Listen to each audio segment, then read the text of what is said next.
Good morning. The devotional this morning is entitled Peacemakers, and I hope that stimulates your thinking. I hope that it causes you to say, what is peacemaking? Who's doing it? How do I participate? And maybe saying, how much we need some peacemakers right now. A peacemaker has a certain attitude of mind, of heart, and especially of the spirit. A true peacemaker believes with all of his being that there are ways of working things through. He loves peace. He hates war. He believes in forgiveness, not hate. He knows persons as human beings and knows that they make mistakes. They make errors, but because of a primary faith in God, the maker of peace operates from a posture of reconciliation. Remember that word, reconciliation? Jesus called the peacemakers sons of God. In declaring God's revelation through himself, he declared that certain persons who were willing to work in specific ways are blessed.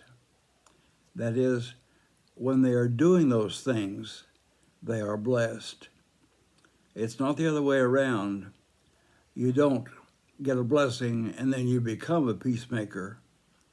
What happens is you're a peacemaker and you find the blessings that God gives because of your peacemaking. The list is given in the opening verses of what we call the Sermon on the Mount, chapters 5, 6, and 7 of Matthew. Jesus says, "Blessed are the peacemakers, for they shall be called the sons of God." And of course, I would also add, daughters of God. The peacemaker begins with his or her own self.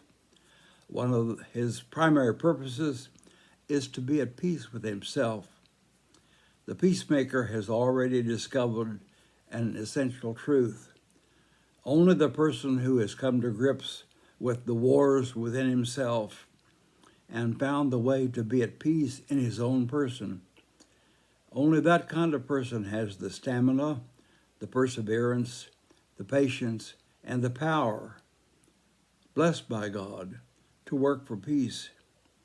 If the person is still at war within himself, within his own life in some area, if a person still has that going on, if he has not made the determination of who and what is the Lord of his life, he is still engaged in basic skirmishes, the necessary small battles which have to take place before he can begin to be a peacemaker outside of his own self.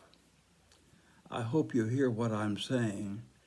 Peacemaking begins within me and within you. It's a difficult work, struggle. You have to have a lot of courage, lots of patience, a bundle of patience.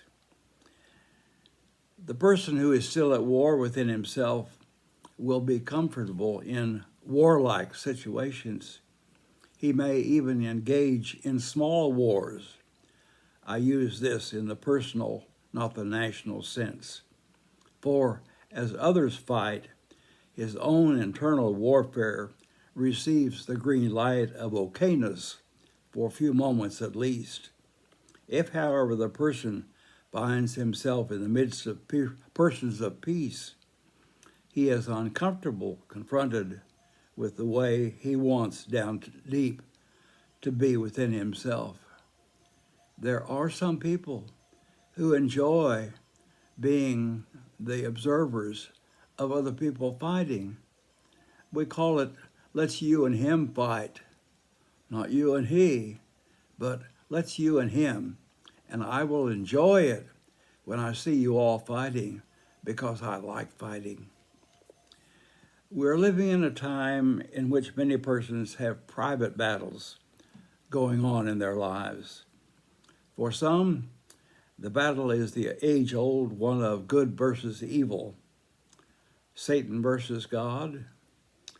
What I am battling the who I want to be, the battle is raging within me.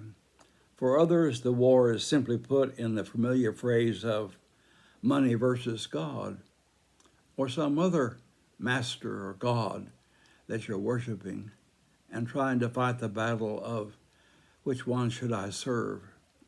Many persons and families and nations are still engaged in this war in which daily battles are still being fought.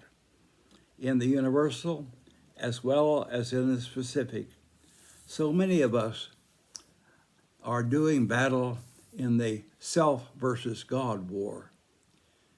How desperately we need to be at peace within ourselves and then, of course, with others. How do we long for personal peace? How important is it to be done with some of these lifelong battles which have claimed such a toll on so many of us, because our own person, our heart, our body, and our spirit is a battleground we're still fighting within. We fight not on foreign soil. The battles and wars take their later discovered toll within us, within you, and within me. The grenades with which we do battle explode within our own person, tearing holes within our own viscera, our hearts, and our spirits. We get damaged when we tear within ourselves. How much we need the Prince of Peace today. But first of all, we need the Prince of Peace within us. Having then found the answer to inner peacemaking, we can then begin to do peacemaking with others. But it has to begin with us.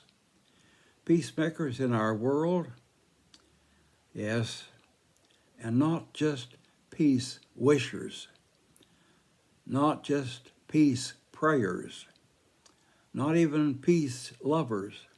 No, it begins when you begin peacemaking within yourself, with Jesus Christ, and with God. With Christ's help, you can be a peacemaker, and you can start being a peacemaker right today. I hope you will do it. God will bless you in special ways if you will do that. It takes courage. It takes a lot of patience. It takes perseverance. But you will find that your life, your body, your soul, your spirit, your psyche, your emotions will benefit in such wonderful ways if you can be a peacemaker.